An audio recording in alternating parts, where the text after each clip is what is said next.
Hello and welcome to Tech Gadgets. Today I'm going to show you unboxing video of Samsung LED monitor. So it's 24 inches. I have ordered this for my business purpose. So you can see these are the boxes of Samsung LED monitors. I already unboxed one. I will show you the unboxed monitor. But these are the packaging done by the e-commerce site.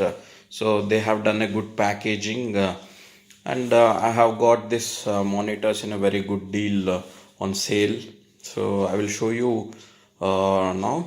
One second, it's already opened here, so you can see this. This is the open seal of the monitor. So it comes in a very good packaging, and you will get different ports available on this monitors. You can check it out here.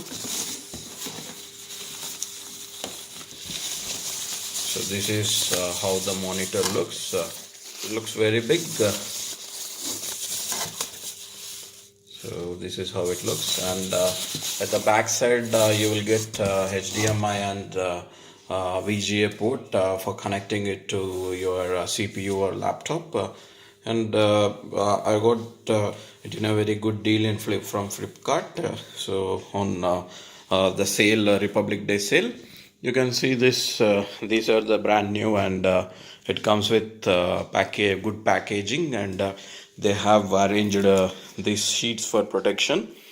And this Samsung monitor has 178 degrees wide viewing angle also, and it comes with the eye saver mode, the echo saving mode, and this surprisingly this monitor comes with wall mount as well. So you can do wall mount for this monitors as well. So it is 24 inches monitor, and it comes with different features. You can use it as a dual monitor as well. So and this monitor supports Windows operating system as well. So I didn't unbox all this, so it's brand new. So you can see the packaging from different angles. By that you will get an idea. So hope that guys you like this update, and I will leave the link in the description for these monitors. So if you like this monitor, you can purchase it, and once it's fitted, every monitor is fitted, I will make a another video how this monitor works, and what are the features and specifications of this monitor, and what is my experience by using these monitors. So hope that guys you like this update. Please comment and subscribe for my channel for more tech and auto related updates. Thank you.